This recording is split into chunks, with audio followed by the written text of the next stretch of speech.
Više od 15.000 falsifikovanih potpisa podrške za 6 izbornih lista, a provere još traju. To je do sada utvrdila Republička izborna komisija proverom dokumentacije i to u roku od samo nekoliko dana. 4 sporne liste su odbijene, 2 su povučene, dok će Republikanska partija najverovatnije učestvovati na izborima 24. aprila, jer su nezakonitosti utvrđene nakon što je ta lista proglašena. Što se tiče Republikanske stranke, ja sam na sednici REIK-a izneo celokupnu pravnu problematiku. Ona bi teorijski mogla da bude poništena upotrebom jednog vanrednog pravnog leka koji predviđa zakon o upravnom postupku, a to je oglašenje rešenja ništavim. Međutim, Upravni sud je još 2016. godine, 29. februara, zauzeo načelno pravno stanovište da se taj vanredni pravni lek ne može primenjivati u izbornom postupku. Problem je u tome zato što je Republička izborna komisija već proglasila listu i nisu poznate pravne situacije da i nema mogućnosti da RIK sada odjednom poništi svoju već odluku oko proglašenja liste. Tako da ostaje neizvesno da se vidi kako će se sada desiti. Hipotetički se može desiti da Republikanska stranka za svojom listom se pojavi na glasačkom listiću i da ostane u izbornoj trci. Do sada povučene liste su nijedan od ponuđenih odgovora Jedinstvena ruska stranka koja je falsifikovala više od 4.500 potpisa.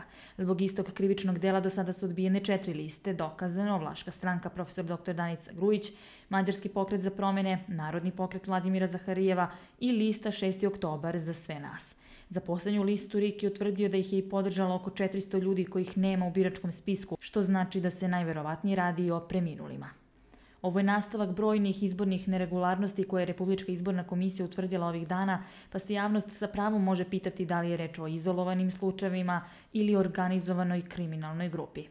A za ove ostale liste, kada se završi kandidacioni postupak, ponovo ćemo sve izjave birača da pregledamo. Sad znamo koji su pečati sporni koje tražimo i ako pronađemo te sporne pečate u drugim listama, obavestit ćemo MUP i tužilaštvo.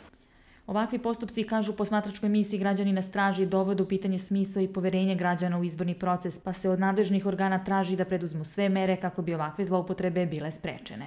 Upravo zbog toga posmatračka misija Građani na straži će zahtevati od Republičke izborne komisije potpuni uvid u celokupan izborni materijal, jer jedino u ovom trenutku što je važno jeste potpuna javnost i transparentnost svih procesa u vezi sa izborima, da bi se iole povratilo poverenja građana u izborni proces i u izborne radnje. Do sada je proglašeno 19 izbornih listi, odbijeno je 4, 2 stranke su povukle svoje kandidature, a RIK ima rok sutra do ponoći da proglasi zbirnu izbornu listu kako bi se izbori uopšte i održali na vreme 24. aprila. U slučaju da se utvrde nedostaci kod lista kod kojih dokumentacija još uvek nije pregledana, pitanje je da li će te stranke imati zakonski predviđen rok da nepravilnosti isprave.